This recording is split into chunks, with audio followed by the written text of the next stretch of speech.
एक प्यार का नगमा है, मौजों की रवानी है। आए ऋतुराज तो बिसार सब काज, कोई मीठी मीठी धुन गुनगुनाने लगी धरती। हंसा के जड़वत जीवन को चेतन चाटा बदल गया।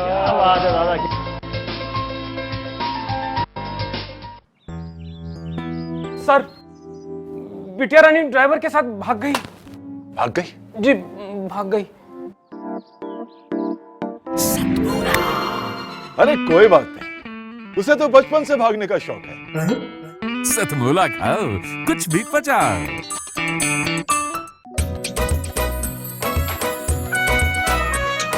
हर पल मस्ती और रंगीन विद सतमोला नमकीन, इससे बेटर है नथिंग। सतमोला नमकीन डिफरेंट टेस्ट है बेमिसाल, पनीर भुजिया भी कमाल, इसके टेस्ट के सब शौकीन। हाँ सतमोला नमकीन, सतमोला स्वीट्स एंड नमकीन, इससे बेटर है नथिंग। हाँ सतमोला नमकीन। सीएम साहब, हमारे 30 विधायक अपोजिशन पार्टी में चले गए। अब आप सीएम नहीं रहे।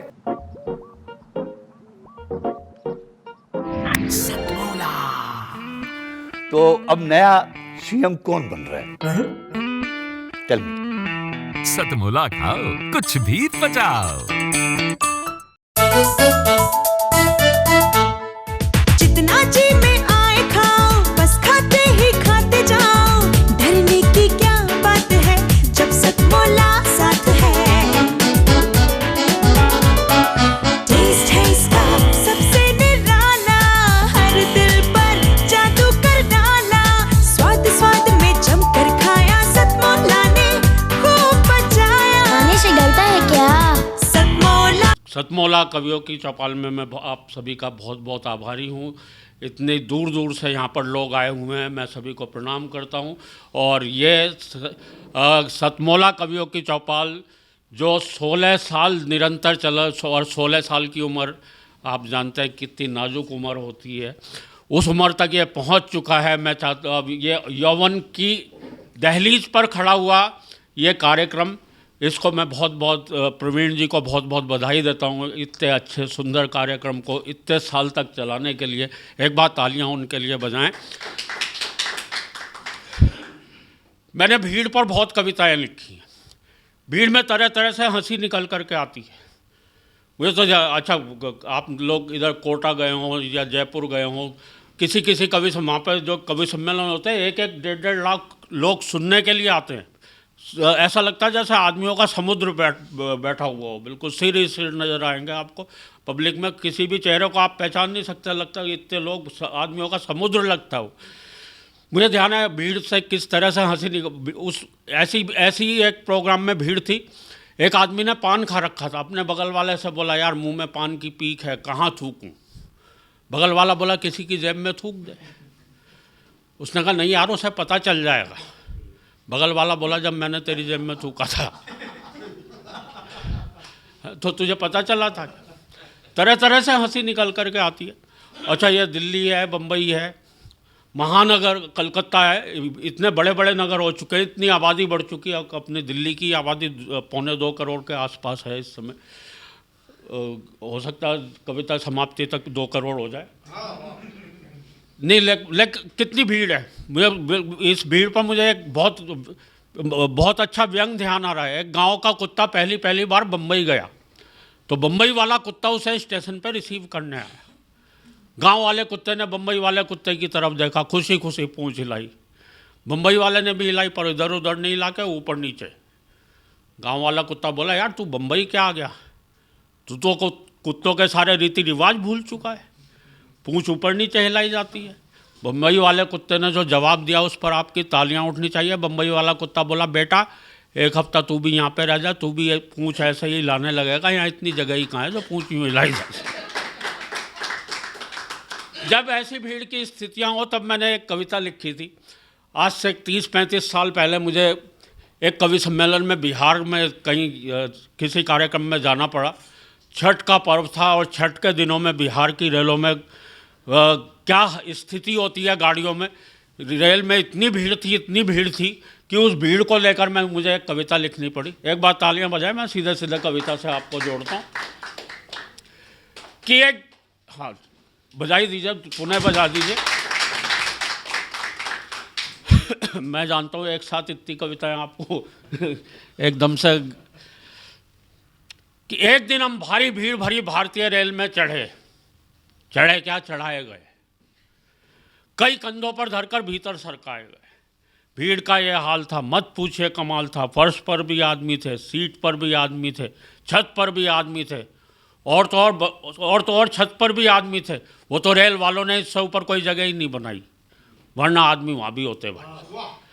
कौन जाने किस पर पड़ा था, आदमी से आदमी सटा खड़ा था। सब एक साथ सांस ले रहे थे, एक साथ सांस छोड़ रहे थे। जो भी सांस लेने में ज़रा गड़बड़ा जाता था उसे फ़ौरन एक धक्का लग जाता था। और हमारे आगे वाला व्यक्ति तो शायद गैस का मरीज था, और पता नहीं क्या खा के आया था कि सारे वातावरण में भारी प्रदूषण फैलाया था। हमसे वहाँ खड़ा ही नहीं हुआ जाता था, क्योंकि हर 15 मिनट बाद एक भोपाली गैस कांड हो जाता। हमारे बगल वाली महिला का बच्चा रो रहा था और पीठ हमारी थपथपाई जा रही थी, और इतनी ज़ोर ज़ोर से थपथपाई जा रही थी कि हमें भी रुलाई आ रही थी। एक व्यक्ति ऊपर बैठा हुआ मूंगफली चबा रहा था, और छिलके धीरे धीरे हमारे कान को कूड़ेदान समझ कर उसमें सरका रहा। मूंगफली तक तो मैं चुप था भाई, पर जैसे ही उसने सिगरेट सुलगाई, मैंने अपना सर वहाँ से फ़ौरन हटा लिया। भाई कहीं एक्स्ट्रा समझ कहीं ना बुझा दे। हमारे पीछे वाले व्यक्ति ने शायद न्यूटन का गुरुत्वाकर्षण का सिद्धांत ही नहीं पढ़ा था, इसलिए अपना पूरा का पूरा संदूक अपने सिर पर ही लिए खड़ा था। हमारे बगल वाले दूसरे व्यक्ति ने शायद न्यूटन को कुछ ज़्यादा पढ़ रखा था, इसलिए आधा संदूक हमारे कंधे पर था। रेल में भीड़ इस कदर थी भाई कि हाथ को मुंह तक भी नहीं देता था दिखाई। मुझे तो तब बड़ी हंसी आई जब एक व्यक्ति ने अपनी बीड़ी मेरे मुंह में लगाई। पहले कश का धुआं मैंने उड़ाया, दूसरे कश का धुआं किसी और ने उड़ाया। उस व्यक्ति का जलता रहा बहुत जी, क्योंकि उसकी सारी की सारी बीड़ी औरों ने ही पी। एक भद्र महिला ने तो हद ही कर दी जब उसने अपने बच्चे की दूध की बोतल ही मेरे मुंह में धर दी। एक व्यक्ति ऊपर सामान रखने की जगह पर ही सो रहा था, राम जाने कैसे सपनों में खो रहा था। हर 2-4 मिनट बाद अपना हाथ नीचे गिरा देता था और हमारे बड़े प्यार से हमारे गंजे सिर पर फिरा देता था। हमारे बगल वाली महिला का बच्चा अब भी रो रहा था, हमारी पीठ अब भी थपथपाई जा रही थी, और तो और वो साथ साथ लोरी भी गा रही थी, सो जा मोहन प्यारे सो जा। इतनी पिटाई के बाद मैंने खुद को ही मोहन समझा, मैं खड़े खड़े ही सो गया। जब मेरी आँख खुली तो एक व्यक्ति ने मुझसे कहा, भाई साहब आज तो ट्रेन हवा से बातें कर रही है। मैंने कहा क्यों मजाक करते हो भाई, ट्रेन तो बड़ी धीरे धीरे चल रही है। वह बोला आज हवा भी तो बिल्कुल नहीं चल रही। एक जगह ट्रेन ने 4 घंटे का समय गुजार डाला तो एक नए दूल्हे से बर्दाश्त नहीं हुआ वो गड़बड़ घोटाला। फ़ौरन आप लोग दृश्य का आनंद लेना, फ़ौरन जाकर ड्राइवर से बोला, भाई साहब अगर आप गाड़ी इसी तरह से चलाते जाएंगे तो हम तो मारे जाएंगे, हम तो अपने स्टेशन पर अपनी दुल्हन और शायद एक आध बच्चे समेत ही उतर पाएंगे। एक व्यक्ति बोला, भाई साहब मेरे मामा के फूफा जी ने मुझे कल ही एक कंपनी में नौकरी दिलवाई है, वो परसों मुझे आगरे में ज्वाइन करवाएंगे। दूल्हा बीच में ही चिढ़कर बोला, वहाँ तो आप रिटायरमेंट के टाइम ही पहुँच पाएंगे। और उस ट्रेन के लेट होने की बात आपको क्या क्या बतलाएं, क्या क्या समझाएं। हम ऐसी ही एक ट्रेन से उतरकर सीधे इस कार्यक्रम में आए हुए हैं, और आप विश्वास मानिए हम प्रवीण जी के 4 साल पहले वाले कार्यक्रम के बुलवाए हुए हैं। कविता समाप्त हो गई, तालियां बजा दीजिए। बहुत बहुत धन्यवाद। नमस्कार दोस्तों, मैं अनिल मित्तल, चेयरमैन सतमोला ग्रुप। मैं जैसे आप सब लोग जानते हैं कि 2004 के अंदर मैंने सतमोला कवियों की चौपाल आरंभ करा परवीन आर्य के साथ मिलके। तो हमारा उद्देश्य दोस्तों यही था कि जो आज ये काव्य पाठ है, जो ये बुद्धिजीवी वर्ग जो ये सुंदर काव्य पाठ हम लोग करते हैं, तो वो धीरे धीरे आज के ज़माने में लुप्त ना होता जाए। जो आज मॉडर्नाइजेशन चल रहा है, जितना टीवी पे हम और भी चीज़ें बढ़ती जा रही हैं, तो ये ना हो कि हमारी पुरानी जो ये एक संस्कार थे, पुरानी सभ्यता थी, कविता पाठ था, वो धीरे धीरे ये लुप्त होता जा रहा था। तो इसीलिए हम दोनों ने मिलकर 2004 के अंदर सतमोला की कवियों की चौपाल आरंभ करी, जिसके अंदर हम ऐसा प्लेटफॉर्म देते रहे हैं जिसके अंदर नए से नए कवि जो भी कवि काव्य पाठ है उसमें करना चाहे उसका स्वागत करते हैं हम लोग, उन्हें मौका देते हैं नए नए कवियों को। और आप लोगों से यही निवेदन है कि जो भी, चाहे आप पहली बार काव्य पाठ करते हैं तो आप सतमोला कवियों की चौपाल के प्लेटफॉर्म पर आएँ, आप लोगों का स्वागत है। उसके अंदर आप अपनी मौलिक कविताओं को सुनाएं, उनके अंदर जो भी कमी होगी तो हमारे पुराने जो एक्सपीरियंस कवि हैं वो उनको सुधारेंगे और आपको और इम्प्रूव करने की कोशिश करेंगे। आपसे निवेदन है कि सतमोला कवियों की चौपाल में आएँ और अपना काव्य पाठ करें। सतमोला कवियों की इस चौपाल में जितने भी कवि बंधु, साहित्यकार बंधु आज यहाँ आए हैं, मैं उनको उनका अभिवादन करता हूँ, उनको नमन करता हूँ। प्रवीण आर्या जी का ये जो प्रयास, सुंदर प्रयास, सतत वर्षों से चल रहा है, मैं इसका एक साक्षी हूँ। नवअंकुर कवियों को जो ये मंच, सतमोला कवियों की ये चौपाल जो प्रस्तुत करती है, ये बहुत सराहनीय और प्रशंसनीय प्रयास है। आज के इस कार्यक्रम में मैं उपस्थित रहा।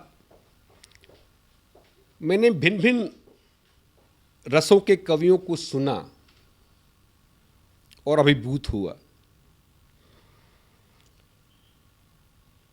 वीर रस के कवि थे, हास्य रस के कवि थे, श्रृंगार रस के कवि थे, और ये सब रस मिलकर जो है नवरस जो उत्पन्न करते हैं हमारे जीवन में, इनका बहुत महत्व है हमारे जीवन के बीच में। परंतु मैं आज एक बात, जितने भी कवि यहाँ उपस्थित हैं उनके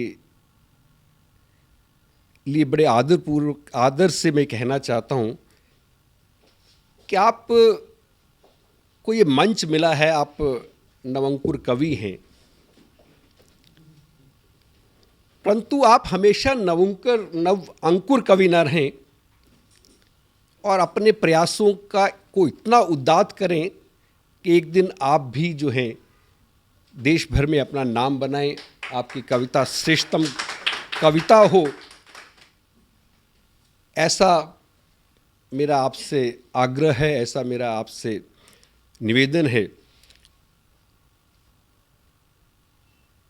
आप में प्रतिभा है, आप उस प्रतिभा को अपने प्रयासों से और गहरा करें और उसमें गति लाएं, यही मेरी आपसे एक बार पुनः प्रार्थना है। इसी प्रार्थना के साथ मैं आप सबका पुनः एक बार धन्यवाद करता हूँ, अभिनंदन करता हूँ।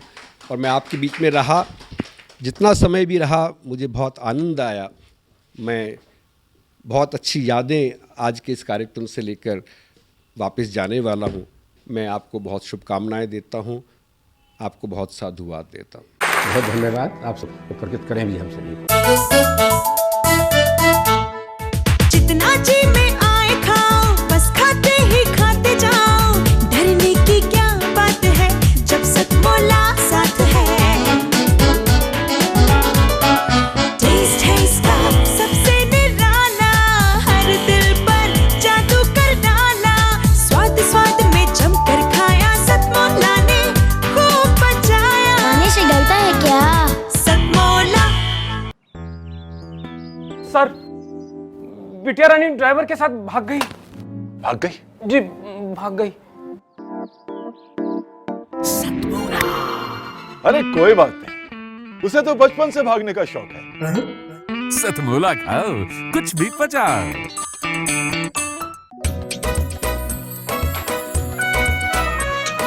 हर पल मस्ती और रंगीन विद सतमोला नमकीन, इससे बेटर है नथिंग। सतमोला नमकीन डिफरेंट टेस्ट है बेमिसाल, पनीर भुजिया भी कमाल, इसके टेस्ट के सब शौकीन। हाँ सतमोला नमकीन, सतमोला स्वीट्स एंड नमकीन, इससे बेटर है नथिंग। हाँ सतमोला नमकीन। सीएम साहब, हमारे 30 विधायक अपोजिशन पार्टी में चले गए। अब आप सीएम नहीं रहे।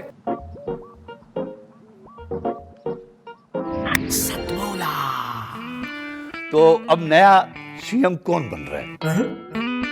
Tell me. सतमोला खाओ, कुछ भी पचाओ।